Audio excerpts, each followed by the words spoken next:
I just want to start with your broad observations, if about the Megatrends report. What did you learn from surveying, over 200 stakeholders here in the power industry? Well, I think perhaps one of our biggest ahas really was that, the concerns and the momentum around ESG is real. 65% of our respondees said that they have goals around net zero, carbon reduction, decarbonization, whatever terminology you want to use. But 65% of our respondees have put a stake in the ground. And a lot of them have done that without any, regulatory or government mandate. And so that impetus is coming from other stakeholders, from wanting to do the right thing, from reading the cards and knowing where the world is going, but it's very real. So I think that was probably very, very notable, when we looked at the report. And of course, there's challenges and other issues to be addressed, but the stakes have been put in the ground.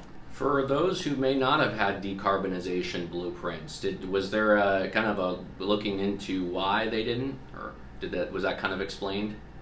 Well, I think there are others who, are working their way there, and to me it feels like it's more a matter of when rather than whether they will, because the multitude of stakeholders that now care and are focused and are holding companies accountable is so prevalent at this point that it would be hard to simply opt out, right? You need to play.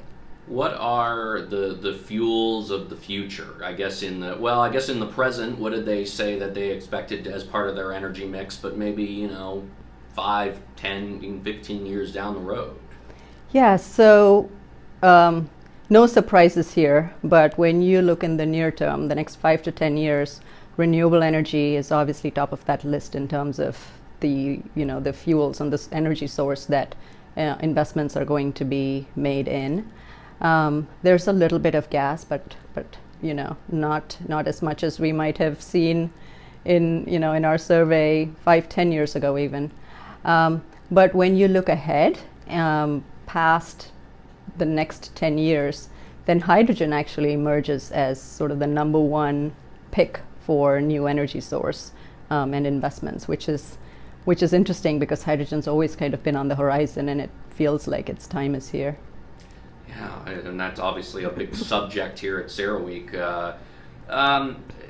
To what extent are respondents say they're depending on help from the federal government in terms of funding? I think federal government funding is, it's an important consideration. When you look at our respondents, where we ask the question, what do you see as your biggest challenges in achieving these goals? It's sort of a, 40% essentially said funding is their biggest challenge. No surprise, the next, and this was a question where you could pick all that up, all the responses that apply. But the next dominant response was around technology and the uncertainty about what technology would be available when.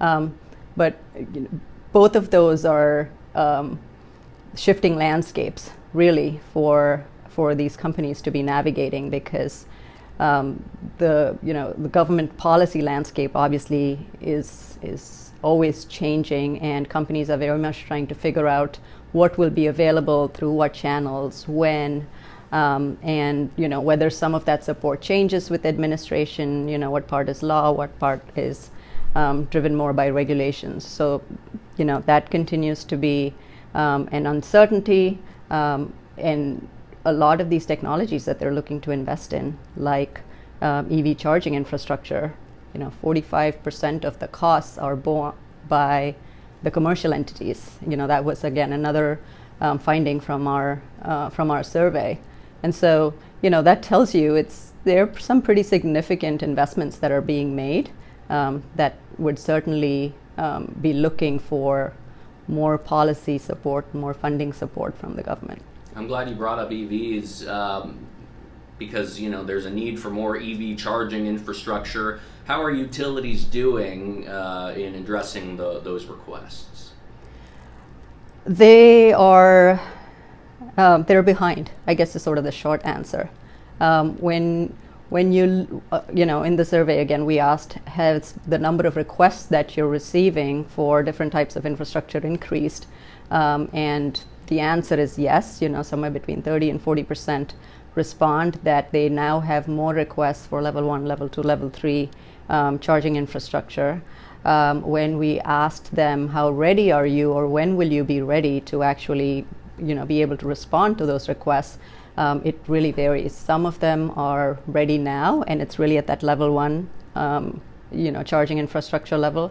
But when you come to level 2, level 3, they're looking out 18 months, 3 years before they feel like that infrastructure will be ready for them to be able to respond to the requests.